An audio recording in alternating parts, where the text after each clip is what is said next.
Love isn't enough. And other reasons I ended my toxic relationship.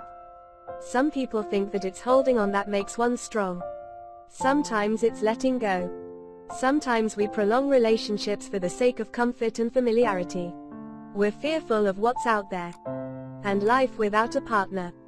No matter how many times we've been hurt, taken for granted, or had our needs neglected, we still choose to stay even if our mind and heart strongly suggest otherwise. I thought I was strong for putting up with my ex's mistreatment. I had held the ability to forgive in high regard. And I wanted to keep that standard. I'm not exaggerating when I say I've been dumped 50 times by the same person. Yet I put my happiness aside for them. I can't even count the number of nights I cried myself to sleep. Even in the shower. I found myself taking longer than I used to because I shed my tears there, where nobody would find out. The worst part was when I could no longer fully express my feelings to other people due to the fear of getting hurt as I was being hurt in my relationship. I tried hard to numb my emotions so I wouldn't have to deal with the pain. But that also meant being unable to feel joy or any other positive emotion. The last straw happened when I went on a 3-week vacation in Canada and the United States. We didn't communicate often due to my ex's work. And I was touring different places with my family. So internet wasn't accessible at all times. I hadn't felt so free in a long while. I focused on seeing the world and spending my time with my loved ones. And I didn't miss my ex one bit. Coming home from a vacation always gave me post-travel depression. But this one hit me much harder. Since I knew I had to face the reality of my relationship again. As expected. Within days of my return, my ex and I fought for the north time. I'll never forget the exact words that were hurled at me. "You're a loser. You don't deserve a vacation." The crying and self-loathing came back. Except this time, I knew I had a choice and realized that I was choosing my own heartbreak. I remember the freedom I'd felt while away and decided I wanted that feeling wherever I went. It might have been a hard pill to swallow. But after 6 years of an on-again, off-again relationship, I came to the conclusion that it was time to break it off for good. The process was far from easy. It was a messy and dramatic breakup. And it took 2 months until there was absolutely no contact between us. No texts. No calls. No emails or messages on messenger apps. Nothing. We were together for 6 years. Starting in my teens. So initially I had no idea how to move on from somebody who had been present while I was building my identity as a person. Times like these put us in deep contemplation. We ask ourselves, is the sole purpose of my existence for him, her? Or we tell ourselves, no one else can make me happy. Well, I'm here to tell you that no, those things aren't true. It's been almost a year now, and things have been incredible for me. I am proud to say that I have moved on 100% from my past relationship. The following are lessons I've learned along the way. 1. Love alone is never enough. Formerly, I firmly believed that love conquers all. Never mind the problems. Never mind the emotional abuse, never mind the important stuff we could never agree on.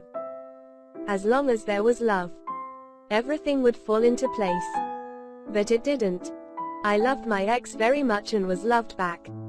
But that didn't change that I'd been disrespected. It didn't change that my needs weren't being met, despite how vocal I was about them. Is it even possible to love somebody who constantly degrades you? We were unable to make it because while love was there, respect and understanding weren't. I was too wounded to express all my thoughts and feelings because I knew they would only fall on deaf ears. Our relationship consisted of never-ending fights, and the false idea that love would solve our problems. When I recognized how much self-respect and dignity I'd sacrificed, I realized that relationships need more than love to be successful. Love is a powerful thing. We need it, it feels good, but we shouldn't use it to justify losing ourselves. 2. We're worthy. With or without a partner. Other single people around me complain about their relationship status and use it as the basis of their self-worth.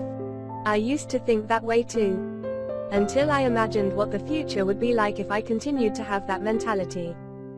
If I retained that mentality, I would never truly be happy because I would always be dependent on my partner for love. I would always need that external validation instead of focusing on how I felt about myself. Since my breakup, I choose to love myself through daily actions.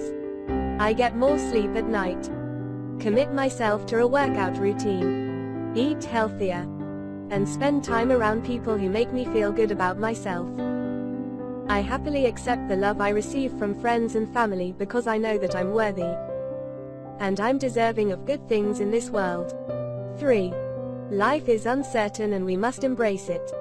My ex and I plan to live in a small house with lots of dogs and travel the world.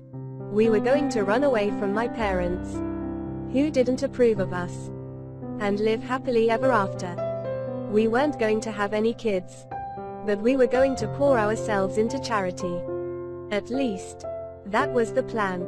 When a relationship is new, everything is great. I thought we'd eventually get married and execute all our plans easily. I was treating it like a fairy tale and refused to believe that we were less than perfect for each other. Fast forward 6 years later. Almost everything drastically changed. After the breakup, the uncertainty scared me. I asked myself what was going to happen to me now that I didn't have any plans. I never knew that freedom could be so terrifying and liberating at the same time. I didn't let the fear of the unknown stop me from following through with my decision. If I had stayed, the same problems would have continued occurring. Nothing would have changed. I knew I would never be happy staying in something that was detrimental to my self-esteem. Of course, leaving my unhealthy relationship doesn't guarantee my next one will work out. It just means I've opened myself up to the possibility of finding a suitable partner. The happiest people in history never settle for less than what they deserved when pursuing their goals. The same should apply in our search for a life partner. It's only by knowing our worth that we're able to find real, lasting love.